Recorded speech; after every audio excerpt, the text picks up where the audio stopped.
दिख रहा है, अंदर काफ़ी अंधेरा है।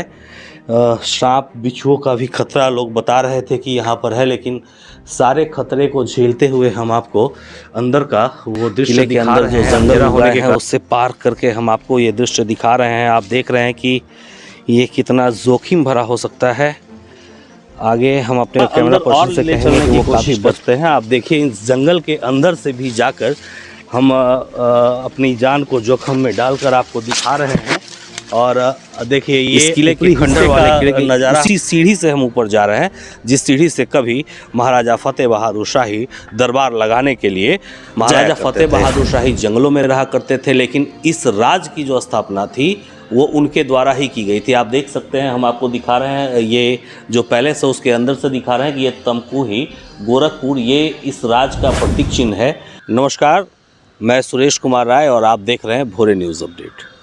हमारे पीछे एक बड़ा सा किला आपको दिख रहा होगा, पानी का फव्वारा है, 2 शेर भी लगे हैं। आज जिस जगह को हम दिखाने वाले हैं उसका ताल्लुक गोपालगंज ज़िले के भोरे प्रखंड के हुस्सेपुर से है। हुस्सेपुर राज से निकला यह राज है तमकुही राज। हमारे पीछे तमकुही राज का किला है और तमकुही राज का रिश्ता हथुआ राज से भी है। हम आपको विस्तार से बताएंगे।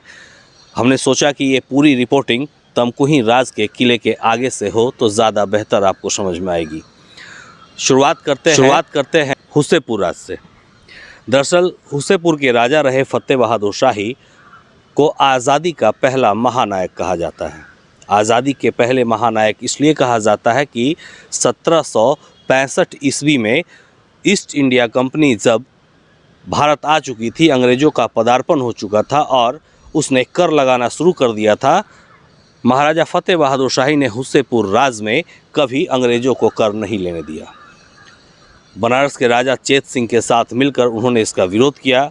बंगाल से लेकर बिहार तक इन्हें सैन्य शक्ति प्राप्त थी। नतीजा यह हुआ कि अंग्रेज़ कभी भी, जब अंग्रेज़ कर नहीं ले पाए, उन्होंने इसका एक तोड़ निकाला। इनके चचेरे भाई हुआ करते थे वसंत शाही।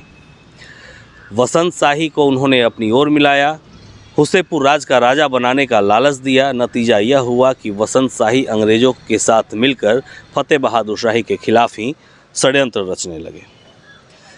वसंत शाही की हत्या 1775 ईस्वी में हो गई और उनके सर को थाल में सजाकर उनकी पत्नी शाहिया देवी के पास भेज दिया गया। आज भी शाहिया देवी का जो स्थान है, सती स्थान, वो शाहिया देवी के नाम से प्रचलित है। आप उसे देख सकते हैं, राधागंज के करीबी है। इसके बाद फतेह बहादुर शाही अवध साम्राज्य में आकर तमकुही राज, जो कि ये भगजोगनी जंगल कहा जाता था, इस स्थान को भगजोगनी जंगल कहा जाता था और उसी जंगल को काटकर उन्होंने अपना निवास स्थान बनाया था। चलिए अब हम आपको लिए चलते हैं उनके उस किले की तरफ जहां वो उनका निवास स्थान हुआ करता था। हमारे पीछे जो आप खंडहरनुमा किला देख रहे हैं, ये महाराजा फतेह बहादुर शाही द्वारा स्थापित किला है। 17वीं सदी में बना यह किला आज खंडहर हो चुका है, लेकिन उनके पराक्रम, उनके उस इतिहास को, वैभवशाली इतिहास को दोहरा रहा है जो उन्होंने अंग्रेज़ों के खिलाफ लड़ाई लड़ी थी। हम आपको इस किले के, खंडहर वाले किले के उसी सीढ़ी से हम ऊपर जा रहे हैं, जिस सीढ़ी से कभी महाराजा फतेह बहादुर शाही दरबार लगाने के लिए जाया करते थे, जिससे चढ़कर वो ऊपर जाया करते थे। हालांकि काफ़ी खंडहर है और हम आराम से इस जगह को पार करेंगे और आपको दिखाएंगे कि ये किला उस समय किस तरह से बनाया गया था। आप देख सकते हैं कि इस किले का आंगन, जो हम अपने साथी कहेंगे आप दिखाएं कि आंगन किस तरह से, हम अंदर भी चलेंगे और दिखाएंगे। दीवार की मोटाई, ईंटों की मोटाई को देखकर आप अंदाज़ा लगा सकते हैं कि ये कितनी पुरानी होगी। हम महाराजा फतेह बहादुर शाही के किले के ऊपरी हिस्से पर खड़े हैं। पूरी तरह से ये धराशायी हो चुका है, चारों तरफ जंगल झाड़ उगे हैं।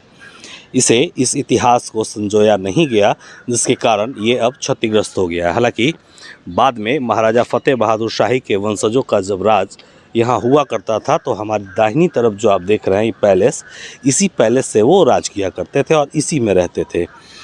आपको ये भी बता दें कि इसी तमकुही राज के एक सदस्य हुआ करते थे जस्टिस अमरेश्वर प्रताप शाही, जो कि पटना हाई कोर्ट के चीफ जस्टिस भी बने थे। तो इस पूरे परिवार का काफ़ी वैभवशाली इतिहास रहा है।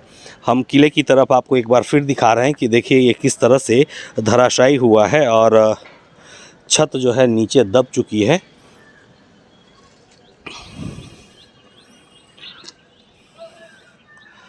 पूरे किले को आप देख रहे हैं और इसी जगह से महाराजा फतेह बहादुर शाही तमकुही राज की स्थापना किए थे और यहीं से उनका राज चला था लगभग 200 वर्षों तक। 18वीं सदी से लेकर और जब तक जमींदारी उन्मूलन कानून लागू नहीं हुआ तब तक यहाँ तमकुही राज का कब्जा था और उनके परिवार के लोग जो यहाँ रहते हैं। आप देख सकते हैं कि कोठी के आगे गाड़ियाँ खड़ी है।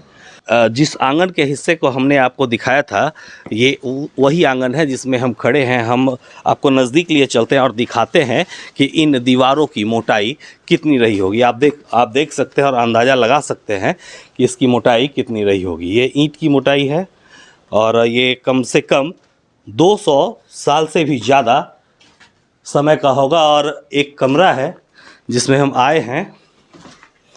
आप इसकी हाइट देखिए, इसकी ऊंचाई देखिए और इसकी बनावट देखिए। जिसमें राज परिवार रहा करता था आज वो खंडर हो चुका है। इसी खंडर को हम आपको दिखाने लाए थे कि आज़ादी के पहले महानायक महाराजा फतेह बहादुर शाही का वो किला जो आज धराशायी हो चुका है उसे आप देखें और अपने गौरवशाली इतिहास को समझें। हम आपको थोड़ा अंदर और ले चलने की कोशिश करते हैं। आप देखिए इस जंगल के अंदर से भी जाकर हम अपनी जान को जोखिम में डालकर आपको दिखा रहे हैं। और देखिए ये ऊपरी हिस्से का नज़ारा हम आपको दिखा रहे हैं जो सीधे आपको दिख रहा होगा। काफ़ी खंडर है, आगे जंगल है। आगे हम जाने का कोशिश करेंगे लेकिन रास्ता नहीं है जिसके कारण हम आगे जाकर आपको नहीं दिखा पा रहे हैं। यहीं से हम अपने साथी से कह रहे हैं कि आप चारों तरफ कैमरा घुमाकर दिखाइए। फतेह बहादुर शाही के किले के दूसरे तरफ हम पहुंचे हैं और आपको दिखा रहे हैं अंदर का वो दृश्य। देखिए दीवार पर जो नक्काशी उस समय की गई थी, उस समय के कलाकारों द्वारा किस तरह सीमेंट को काट कर ही ये डिज़ाइन किया गया था। हालांकि ये कौन सा कमरा है ये तो पता नहीं चल रहा, लेकिन अब हम आपको सीधे अंदर लिए चलते हैं। ये अंदर हम घुस रहे हैं और अंदर आप देख रहे हैं कि ये जो किला है कितना डरावना है, कितना डरावना लग रहा है। ये हॉलनुमा कुछ बना हुआ है। महाराजा फतेह बहादुर शाही के किले को आप अपनी स्क्रीन पर देख रहे हैं। लगातार हम आपको दिखा रहे हैं और देखिए ये ऊपरी हिस्सा जो ये शायद उस समय का दरबार हॉल रहा होगा। महाराजा फतेह बहादुर शाही जिस समय यहाँ राज किया करते थे और यही वो जगह है अवध साम्राज्य के अंतर्गत आता था जहाँ उन्होंने हुस्सेपुर से आकर अपने राज को यहाँ स्थापित किया था। और एक कमरा जो बिल्कुल वो ठीक दिख रहा है, सुसज्जित दिख रहा है। अंदर काफ़ी अंधेरा है।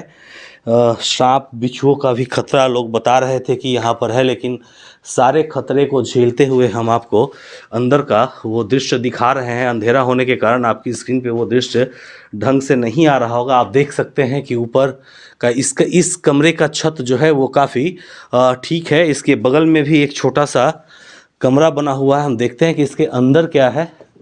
और ये छोटा सा कमरा है, इसका इस्तेमाल उस ज़माने में राजा किस लिए करते थे ये पता नहीं, लेकिन आगे हम आपको लिए चलते हैं। इसके आगे भी है जो इस किले का एक ओसारा नुमा बना हुआ है गोलाकार में। और ये देख सकते हैं कि गोलाकार बना हुआ है जो हमने आपको दिखाया भी था।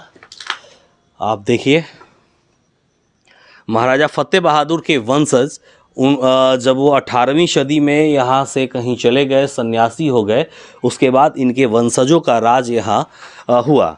पास में एक पैलेस और है जहाँ राजा इंद्रजीत शाही मेमोरियल स्कूल चलता है जो इसी परिवार के लोगों के द्वारा संचालित किया हुआ है। और आगे आपको हमने दिखाया ही कि ये जो हिस्सा है ये दरबार हॉल था उस समय, उस ज़माने में दरबार हॉल इसको कहते थे। और आप देख सकते हैं कि महाराजा फतेह बहादुर शाही से जो लोग मिलने आते थे वो इसी जगह पर आते थे, यही वो जगह है। इस किले का रख रखाव नहीं होने के कारण आगे काफ़ी जंगल है। किले के अंदर जो जंगल उगाए हैं उससे पार करके हम आपको ये दृश्य दिखा रहे हैं। आप देख रहे हैं कि ये कितना जोखिम भरा हो सकता है। आगे हम अपने कैमरा पर्सन से कहेंगे कि वो काफ़ी बच बचा के आएंगे, चूँकि उनका ध्यान कैमरे की तरफ भी है और रास्ता भी उनको देखना है। आप देख सकते हैं कि ये किस तरह से जंगलों को हटाकर हम अंदर आपको दिखा रहे हैं ये दृश्य को।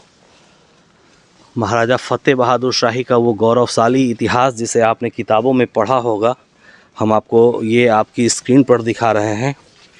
सीधे आपको अंदर ले आए थे और इसी रास्ते से हम बाहर निकलते हैं, जो रास्ता बाहर की ओर जा रहा है। आपको हम आगे अंदर लिए चलते हैं। आप देख रहे हैं ये झाड़ियाँ जो है, इसको हटाकर हम अंदर जा रहे हैं और दिखाते हैं आपको कि अंदर का जो दृश्य है वो क्या है, किस तरह से यहाँ पहले राजा राज किया करते थे और रहते थे। महाराजा फ़तेह बहादुर शाही का वो गौरवशाली इतिहास जो है, ऊपर आप देखिए, ऊपर दिखाइए कि छत का जो हिस्सा है वो गिर चुका है। छत की मोटाई कितनी रही होगी इसका अंदाज़ा आपको उस लकड़ी को देखने से लग रहा होगा, जिसका एक हिस्सा नीचे गिरा हुआ है। और इसके आगे भी रास्ता है, लेकिन हम आगे अब नहीं जा सकते। आगे जो है कुछ दिख नहीं रहा।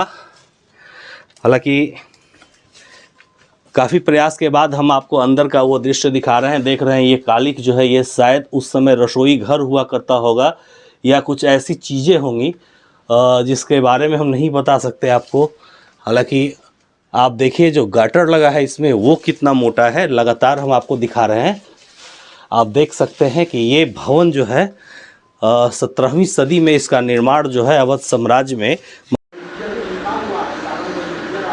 अभी आप महाराजा फ़तेह बहादुर शाही के खंडरों को देख रहे थे।